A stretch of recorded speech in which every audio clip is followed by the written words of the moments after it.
Real quick, giving all praise to Yahweh, Bashem, Al-Shai, Bashem, Rakakodah, Shalom to the 144,000, the rest of the elect out there, Shalom to you all. I'm going to make this super quick. I was just watching this here video live. I brought it back to the beginning, so I was watching it for the last, 10 minutes or so. Priest Genesis mode, Nick Fuentes. Now, he might be a Jake. I was looking him up. He got Mexican blood in him. He got Irish blood in him. He got Italian blood in him. So he might be a Jake. Versus Louis Farrakhan. Explosive debate.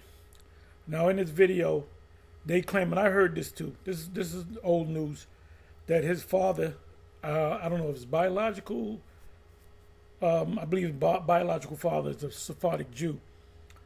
Now, he could be an Edomite if his line goes back, this so-called Jew goes back to Edom, but you're going to have a certain amount of Israelites that are mingled with the small hats, because you got a lot of Europeans that they from Ukraine, Poland, Germany, other places in Europe that converted to being Jews. Remember, they didn't know the Hebrew language when they came from these European places. That's why Yitzhak Perlman, also known as, he later changed his name to Eliezer ben Yehuda, and he wrote this book. He was the one that he's the father of the modern Hebrew. So they had to learn the Hebrew. The first one that was able to speak it fluently was his son, which was, I guess he was 2-3 years old at the time. He had a son and a daughter. She was a little bit older. She was still a child. She learned it, but he told his wife, he said, look, don't say anything in German, English, whatever. Anytime you speak to that man, anybody that speaks to him, got to speak to him in the modern Hebrew.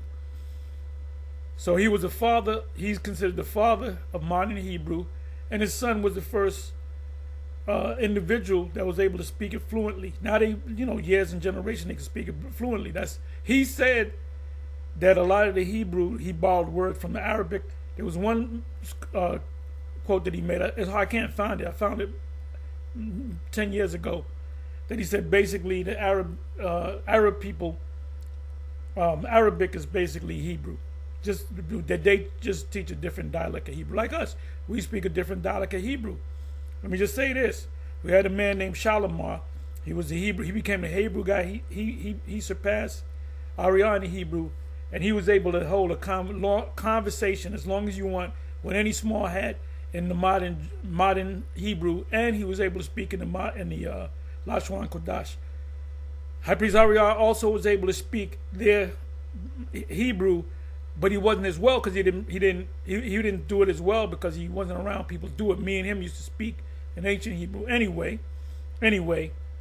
with that, all that being said, I'm going to entitle this video, the strangers in Isaiah 14:1 are Israelites. So this is a statement that Hassad said. And I'm pretty sure he saw videos where I said this. And for some reason they got, well, you're going to hear him. Let me pull it back. Garfield, and then they also have, I don't know if, what's this guy, Divine Prospect. I don't know if he's a guest, but they show a little clip of him. I didn't watch this whole, I was kind of jumping around. But anyway, here we go. Now he's like, but my father is Jewish. What are y'all talking about? I'm anti-Semitic. You know what I'm saying? Yeah, because when they said he's anti-Semitic, he said, but my father's Jewish. But what they say is, your mother got to be a Jew for you to be a Jew.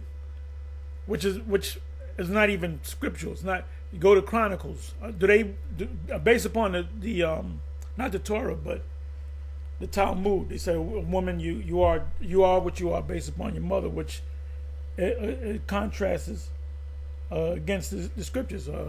Chronicles, First Chronicles and Second Chronicles. The lineage is based upon the man. This man begat that son, that man begat that son, and so forth and so on. Paraphrasing. Yeah. Now, if Farrakhan's the actual Edomite, he's going into captivity. If he's not, and I don't believe he got the swag of a Jake, So this guy that was his father, which Garfield said, if you watch this video, he said he was Sephardic. Now the Sephardic people are different. I talked to many Sephardic people that were Jews, and they'll say, I'm not Ashkenazi, I'm Sephardic. They made a point. And to me, they look like they can pass for Ephraim, Gad or whatever. Or lighter, maybe even this complexion. With this guy, Fuentes is supposed to be a Jake. But he thinks he's a white boy. Well, you know what they're going to say, Brother Garfield, that there was some black Sephardic Jews over there. That's fine. I mean, I don't look at I'm gonna leave that one alone. Black, white, red, whatever they are. But if you see his father, going to the history, I'm not an expert. I'm not a master. I don't know all this history, but based upon what I read and remembered, the area, and I can easily Google it, the area where the Sephardic Jews were most likely located was around the Iberian Peninsula. Also, you had Moors that was in there, so he could be the descendant of one of the Moors, which makes him a Jake. So he better, hey, if he's an Edomite, I'm gonna put his ass in slavery. If he's not, he's good. Let's go. In fact, if you go on Captain Tazariak's shorts, he does show a picture of his father in one of his shorts. So his father looks like an average white guy. I ain't going for. You have Israelites look like the average white guys. You got Israelites that got blonde hair, blue eyes, Scandinavian looking. That's my minister. That's my leader, my teacher from the past. But he definitely. Garfield, according to, he's just saying, he said it before that he started, he came up, he was part of the Nation of Islam, and he became, Kemetic, whatever the hell you want to call it. They look like a white man, definitely. Man, average Nick Fuentes, you heard it here first on Priest Genesis Mode, that he is, in fact, more than likely Esau. I won't go that far. His father, his biological father looks like an Edomite and says he's a Sephardic Jew, he can still be an Israelite, even if he's an Ashkenazi. So let's stop that. Well, hey, he can repent, but he can repent. See these two clowns. I'm talking about these two clowns right here. They really think this is a joke. Y'all is crazy with this repent stuff, man. We're gonna give up. But it's ironic that this whole, they started this thing a week and a half ago. This whole Gentiles can make it thing. You got to guess Garfield on, and I believe they have Divine Prospect. So come on, man. What's going on behind the scenes? It's like Brother Garfield. Brother Garfield's saying he's a Gentile. I'm a Gentile. I'm officially a Gentile. B1A. Well, yeah, he is a Gentile. Whether it comes out, whether we find out he's an Israelite, he is a Gentile because he accepts the fact that he says, I'm a Gentile. That's all you need to do to qualify as being a Gentile. Just say, I'm a Gentile. Okay, you a Gentile. But you might be, your great-great-great-great-grandfather might be an Israelite. Perfect, another example, Acts 16:1. Timothy was an Israelite because his father was an Israelite, most likely a Judite. His father was a Greek, meaning he was an Israelite in a Greek or Gentile state of mind. This is a terminology that we use. That's a brother right now. I'm officially a Gentile, and he is. If he says he's a Gentile, why should I argue with him? He's a Gentile, just like Cornelius was a Gentile. Ye were once Gentiles. 1 Corinthians 12, 1 and 2. If you guys want to call me a Hamite, I'll allow it just for today. But oh, by the way, when they use the word chemic, it goes back to the word Hamite, which is chum. One of Noah's son was chum. A chumite or Hamite, it should be chumya, which is Hamite. What son of Ham do you? What son of Ham you from? I have no idea. I'm just claiming Gentile, and I want to know though. So that means you could be an Israelite. Could be wrong. All right. That's your opinion, and you're entitled to it. The truth is going to come out who you are, whoever the hell you are. If you're from the tribe of Benjamin, you might be a Gadite. You know? If I can be saved. That's all I want to know. If I can be saved. You can be saved if you are an elect of Israel. You might be an Israelite and might not make it. If you're an Edomite, you're not going to make it. Gentile. I'm not an Israelite. I'm not claiming that. You can clip this one, brother. That might be fucking Timothy's father. I ain't no Israelite. I'm a Greek. I'm a Gentile. And can Genesis save me? Hey, the movie School Days, the guy, he's Italian, but he's Jake, the dude bugging out in what's the damn movie? Spike Lee joint. He told the Larry Fishburne character, he said, "I am a Greek, so you can watush your ass back to Mother Africa." I hope I said it right. That's all I want to know. Well, Can I be saved? God will, Lord willing, save you, and He will do so, hopefully using us and our teachings of our Lord Your Jesus. false teachings that you after you took the bag. Jesus Christ to save the Gentiles. They're laughing about it, but you know what? They're laughing all the way to the bank. They're chest are catting it up. Boy, look at them smiles, man. Look at them smiles. Boy, your bank account, I guarantee, but I can't prove it. I can't prove it. But on a serious note, though, there's a lot of confusion. I don't want to derail your show on what you're talking about. There's a lot of confusion with Gentile talk. And not with Israelites. Hey, shout out to ISBK. Shout out to, you ain't gonna believe this, but shout out to IUIC. I hope you don't start teaching this nonsense. You know? I know what you guys are teaching, but do you guys still teach that Gentiles will be slaves in the kingdom? Most of them, certainly. But like we see...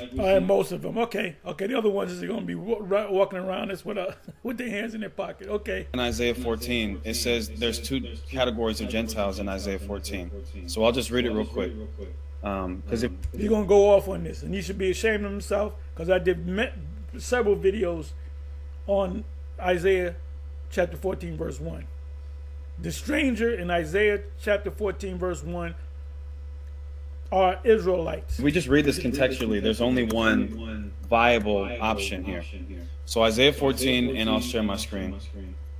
Isaiah 14 and 1, it says, "For the Lord will have mercy on the descendants of Jacob. He will choose Israel as his special people once again." God's going to restore the Israelites back to their land. It says, "He will bring them back to settle once again in their own lands, and people from many different nations will come and join them there and unite with the people of Israel." Those are Israelites. So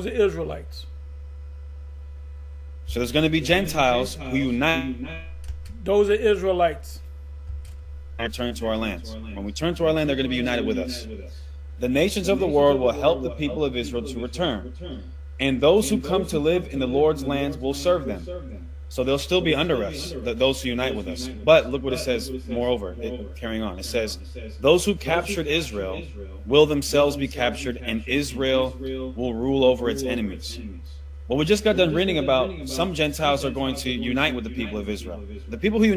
Those are Israelites. Israelites that didn't necessarily go back to 1 Corinthians 12, verse 1 and 2. Ye were Gentiles. Ye were strangers. You were heathens. Unite with you are not your enemies. Your enemies are enemies. So the Gentiles that go into slavery are going to be the ones who did not unite with the people of Israel, did not believe in God, did not keep his commandments, and subsequently will go into slavery to the Israelites. But those who join into the house of Israel, they will not go into slavery, no. Hey, thanks for the... One more thing, Brother Hassad, if I may, sir. Can I ask Hassad a question real quick? Go ahead, brother. Why did you take down that post that you said about the Gentiles the other day? Because I was at work and my phone was blowing up, and I just wanted to. I put that post up just to see what would happen, and I was getting. It was like 20 minutes in, I had like 75 comments. So I'm like, I'm not dealing with this right now. What'd you say? Well, I literally just posted on my face. I said, the Gentiles in the New Testament are not Israelites, and people were going. Oh my goodness! I mean, we got death threats, so you know what I mean. I just wasn't trying to deal with it. I hope you're not talking about me. I just asked to put a prayers on you. Curses doesn't mean that you're gonna get put to death. Curses could mean that your car won't start. You run out of gas. You know. You know, whatever. You know, you cook some eggs and they burn or whatever. You slip over banana peel and bust your ass. You know? Somebody putting death threats. Yeah, I'm gonna talk about. These are the words of sellouts. There's people giving us death threats. Sunday. I think you know, I'm gonna say this to you guys, and I'm gonna be upfront with you guys, because you guys have always been straight shooters with me, no matter what the conversation is, right? I think the reason why Israelites on a whole don't work, because technically, all these different camps don't like each other. They don't like each other. They front. It's really not a brotherhood, because if I was to become a member of Genesis right now, I would become a member of Genesis because of the brotherhood. The brotherhood is supposed to be everlasting. That should be something within my energy, my spirit. I say, hey, these brothers are. No, we're still brothers. If I see Captain Cesariak with a flat tire and he got to change his tire, I see him. I'm going to help him. I'm going to help General Yohan. I'm going to help Bishop Nate. I'm going to help. But while I'm helping him, I'm going to be cursing him out with the scriptures too. But I'm going to help him. That's the enemies in the New Testament. What is that? Matthew 5. Some good brothers, and I like the brotherhood. But there's no brotherhood in Israel. Even when you look in, everybody talk about my book, right? The book that I came up with. Nobody talks about the chapter when I talk about what from here. When I talked about all the camps uniting and buying an abandoned town and getting with fintech companies and raising funds. Do you know, can you imagine the fucking confusion? Can you imagine the fucking confusion that would go on with that shit? Are you fucking out of your damn mind? And just showing the world how to live upright and right as an example. Not only. That's not our job. Our job is not to set up a community on this planet. Our job as the elect prophets are to tell the Israelites that the ones that are among the elect, they're going to wake up. That's it. I think it's not okay. We're going to take care of the kids. We're going to build a farm. We're going to build an amusement park. The first Hebrew Israelite amusement park for the kids. We're going to have no, we're not going to have all that. You come to me, where's the daycare centers? Where's this? Where's that program? Hey, you got Esau. Esau give you food stamps. You know what I'm saying? For Black America, but all of America. Nobody mentioned that part in my book. They only talk about the other stuff I talk about. But if you guys were really a brotherhood, nobody would be reacting the way they're reacting right now. Nobody. It would have been a conversation. They would have been kicked out. The brotherhood, the community. And this, I'm thinking about the George Gordon. What do they call it? Groupie mentality. It's to bring them all together as one, so that there's one easy target to get after. So like, you know what? Maybe you shouldn't address it this way, but you know what? We still brothers. Everybody is against. I think everybody in your face and behind your back is against what you're trying to do. And it's crazy because what if you can't grow up? You can't grow up, Hassad. Hassad, you can't say at 19 years old. You can't say, hey, you know what? Red is a bad color for Israel. You can't change your mind and say, oh, red is a good color for Israel now. You can't change your mind. Is it really a cult in the meaning of the word? You can't change your mind. And I think that's sad, bro. Sad. And it's sad that you got to bring out what the elders taught. And I just saw a video that Priest Daniela put out on this channel he made for the. And I'm like, I don't know why he put that out. Let me see. You should have never let go of me see this. Oh my God, it's gonna get worse. It's gonna get worse. And I know you guys got a lot of stuff you want to bring out. You're like, damn, should I bring it out? Bring it all out. I want to see it Nah, all. we're waiting. No, we're Crazy. waiting. Truth is We're truth, waiting. bro. We gotta Isn't this wait. about the truth, though, Hassan? No, you're Isn't right. it about the truth, or it's about if you say you the Israelite, I can't take that from you. But isn't it about the truth? The bottom line is the truth. Yeah, Isn't that? I don't think it is. It well, that's can't what be. that's what it's supposed to It be. can't be, bro. That's what it's supposed to be, and I can speak for the majority of brothers and So sisters. anyway, man, I'm out of here. Okay. Wait, he can't And, hear it. You guys enjoy your day, man. I don't think he can hear it. I'm out of here. Peace. I guess, or maybe he just wanted to just go on that last little what do you call it, filibuster. But shout out to the brother Garfield. I One just thing found the article. Go ahead, bro. One thing I want to say is this in response to what he said. I wish we could get on one accord, and I think because he kind of broke up, essentially buy a uninhabited town, and we all move there, and we circulate our dollar, and just do something like that for an example to the world. And it is sad that we're not able to do so because of envy, pride, hatred, variance, things that the Bible speaks clearly against. And the only thing that I can say, like while the brother's saying that, I'm like, yeah, that's true, and I do look down on it. But we have to be the change that we want to see. And so with us, and I don't want to spend much time on this because I know people already hate us for it, but the truth is the truth, and it's just not really the topic of tonight's discussion. Like the brother said, whatever's true is whatever's true. And the problem is this. Here is one of the biggest problems in the reaction to what information we brought up 2 weeks ago was evidence of this. There are too many Hebrew Israelites that hate Gentiles more than they love God. They love being an Israelite more than they love God, and a lot of people's sole focus and reason for allegedly being in the truth, they're really just people that don't eat pork and wear fringes, is for the hope and a possibility that they get to hurt people in the future. Where your focus in coming in the truth is supposed to be is because it's the truth. Your purpose in wanting to worship God is because He's God. That's why you worship God, not because, He said I get to beat people up in the future. Now, do we seek justice and, righteous vengeance? Certainly we do, and that's a godly principle.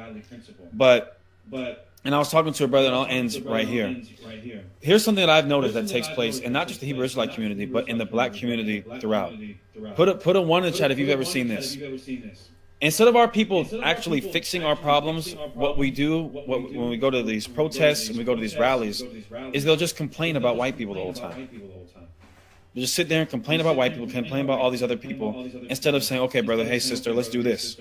And that's not in any way, shape, or form to nullify or to, take away from the responsibility that Europeans and other groups of people have had in our downfall. But imagine this. Imagine, priest, watch this. Let's say you and I were locked in a building. Some guy locked us in a building and set the building on fire. What are we going to do? I'm asking you. You said what? If someone locked us in a room and set the building on fire, what are we going to do? Kick the door down. We're going to try to figure a way out. Yes? Are we going to spend the next hour or 2 hours or 3 hours talking about how evil that guy is? Oh, that guy just burned the building down. F that guy. He's sitting there, he's looking at us burn through the window, and we're sitting there flipping him off. Or are we going to come up with a solution as to how we get out of this predicament? And oftentimes I see all of our people just complaining. How to get out of this predicament? The Most High is going to say, the Lord's coming down and save us from the fire. What the hell are you talking about, bro? That you got to work your way out of this predicament. The Most High put you in this predicament. He's going to bring you out of this predicament. Excuse me. But anyway, I just wanted to focus on that. And yeah, this is language of, you know what I'm saying. Shalom. Moving on.